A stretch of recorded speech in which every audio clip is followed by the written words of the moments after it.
पहली नजर का प्यार। दोस्तों, इस कहानी की शुरुआत में एक लड़का जिसका नाम राहुल है, वह अपनी कहानी सुनाता है। वह बताता है कि सन 2010 से मेरी परेशानियां शुरू हुई जब मैं अपने परिवार के साथ एक नई जगह पर शिफ्ट हुआ। तो हमें दिखाया जाता है कि 14 साल का राहुल अपने माता पिता के साथ एक नई जगह पर शिफ्ट हुआ है और तभी वहां पर उन्हीं के पास रहने वाली लड़की जिसका नाम खुशी है वह आती है। राहुल की आंखों को बहुत ध्यान से देखती है और इसके बाद ही दोनों एक दूसरे की आंखों में खो जाते हैं। खुशी के पिता के पास जाती है जो सामान को खाली कर रहे होते हैं और खुशी राहुल के पिता की मदद करना चाहती है, लेकिन राहुल के पिता ने खुशी को उस जगह से जाने को कहते हैं। और जब राहुल अपने घर की तरफ जा रहा होता है तभी खुशी उसका हाथ पकड़ लेती है, जिससे राहुल घबरा जाता है और राहुल की मॉम वहां पर आ जाती और वह अपनी मॉम के पीछे छुप जाता है। अभी दोनों एक ही स्कूल में पढ़ते हैं और खुशी हमेशा राहुल का पीछा करती है। वह हमेशा उसे चेस करती है जिससे स्कूल में उसे हर कोई चिढ़ाता है और इसी तरह से कुछ साल बीत जाते हैं। दोनों के दोनों 10 क्लास में है और खुशी राहुल के पीछे पीछे रहती है, इसीलिए राहुल परेशान रहता है।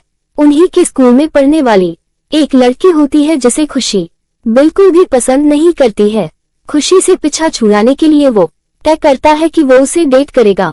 राहुल हर जगह उसी के साथ घूमना शुरू कर देता है ताकि खुशी उसका पीछा छोड़ दे, लेकिन राहुल एक दिन उस लड़की को गलती से सारा सच बता देता है, जिससे उस लड़की को गुस्सा आता है और वह राहुल को थप्पड़ मारकर वहां से चली जाती है। इसके बाद हमें क्लास में दिखाया जाता है खुशी राहुल की बाल को सुन रही होती है जो राहुल को अजीब लगता है। अब खुशी भी अपनी कहानी सुनाती हुई कहती है कि सन 2010 में जब पहली बार राहुल को देखा था तो मैं उसकी आंखों में देखी तो मैं उसकी आंखों में खो गई थी। मैं समझ गई थी कि यह मेरा प्यार है। राहुल को गॉड ने मेरे लिए ही बनाया है।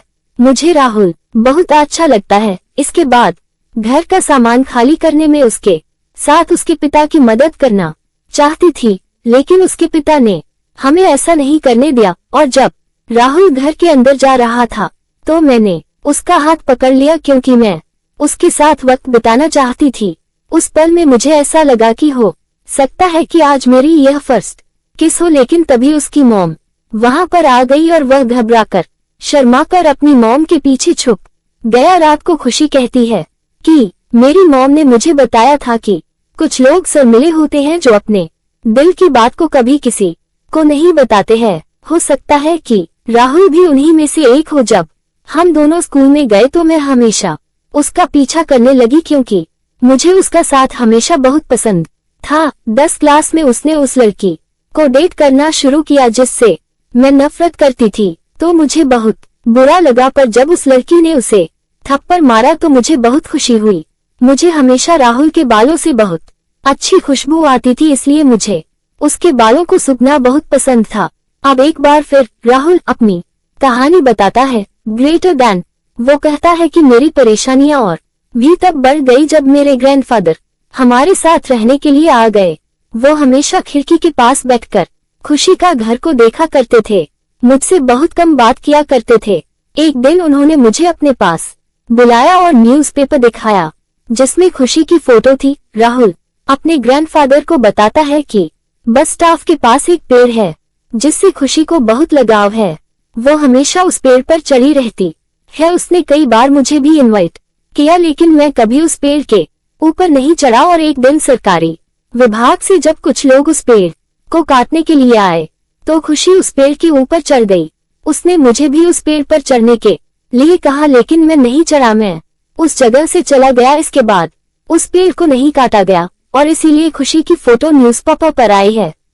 ये बात को सुनने के बाद उसके ग्रैंडफादर खुशी से बहुत ज्यादा इम्प्रेस हो जाते हैं और वह कहते हैं कि तुम बहुत लकी हो कि खुशी तुम्हारी फ्रेंड है। अब अगले दिन जब राहुल स्कूल जाता है तो वो देखता है कि खुशी वहां पर उदास बैठी होती है। दरअसल उस पेड़ को काट दिया गया था जिसे वो बचाने की कोशिश कर रही थी। राहुल चाहता है कि वो उसके पास जाए, उसे बात करे, लेकिन फिर उसे ऐसा लगता है कि उसने ऐसा किया तो कहीं इसे प्यार न समझे ले।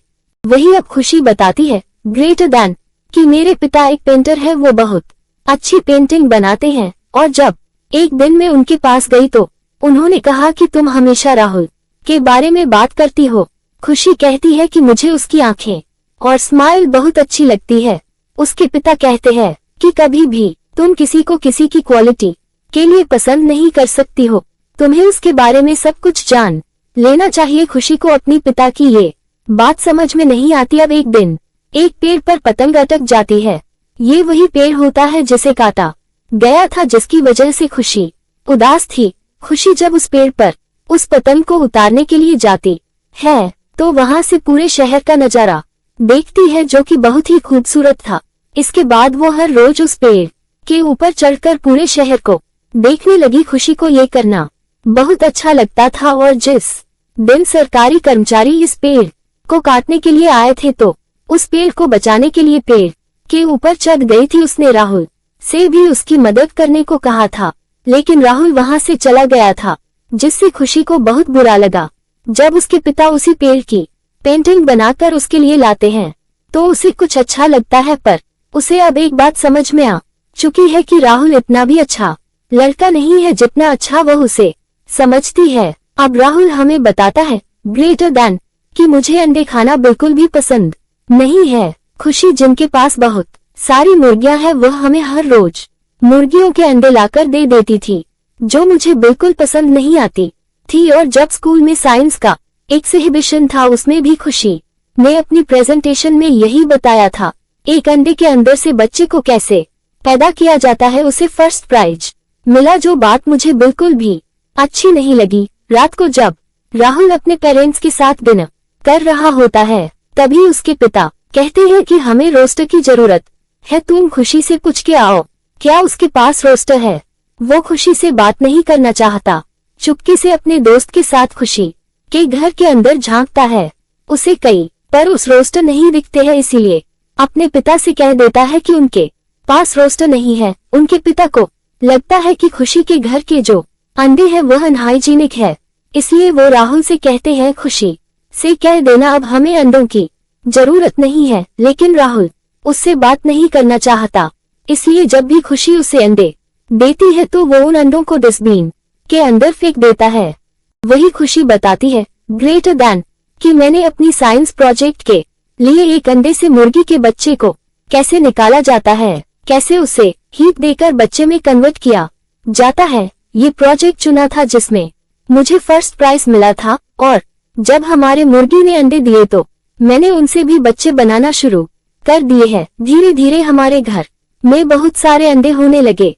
जब खुशी देखती है कि उन अंडों का उनके घर में कोई भी इस्तेमाल नहीं है तो उन अंडों का वो बिजनेस करना शुरू कर देती है। वो राहुल को भी रोज अंडे देने जाती है, और एक दिन राहुल उसे पूछता है कि तुम अब स्कूल बस में क्यों नहीं आती हो। पेड़ कट जाने के बाद वो कभी भी स्कूल बस में नहीं आई थी। यह बात सुनकर खुशी को बहुत अच्छा लगता है। उसे लगता है कि वह उसे पसंद करता है, उसके ख्यालों में खोई हुई होती है। तभी राहुल वहां से निकलता है, जो खुशी को नहीं देखता है। उसके हाथ में घर का कचरा होता है, जिस कचरे के ऊपर खुशी ने जो अंडे दिए थे वह अंडे भी होते हैं। ये देखकर खुशी को बहुत बुरा लगता है। राहुल उसे कहता है कि मेरे पिता को तुम्हारा घर बिल्कुल भी हाइजीनिक नहीं लगता, तुम्हारे घर के बाहर कोई अच्छा गार्डन भी नहीं है, इसीलिए हम तुम्हारे घर के अंडे नहीं खा सकते। ये सुनकर खुशी को बहुत बुरा लगता है और वह वहां से चली जाती है। अब हमें राहुल बताता है कि उस घटना के बाद खुशी ने मुझसे बात करना बंद कर दिया, मुझे चेस करना बंद कर दिया, जिससे मुझे और भी परेशानी होने लगी। एक दिन जब मैं उसके घर के अंदर झांका तो मैंने देखा कि मेरे दादाजी यानी कि ग्रैंडफादर भी खुशी के साथ उसके घर में काम कर रहे हैं, जो देखकर मुझे और भी गुस्सा आया। रात को मेरे दादाजी मेरे पास आए और मुझे कहा कि खुशी ने मुझे अंडों के बारे में बताया, तुम्हारा जो कैरेक्टर इसी उम्र में डेवलप होता है, तुम्हारी जो भी परेशानियां, जो भी चैलेंज है, तुम्हें उन्हें पेश करना चाहिए, तुम्हें चीजों को एक्सेप्ट करना चाहिए।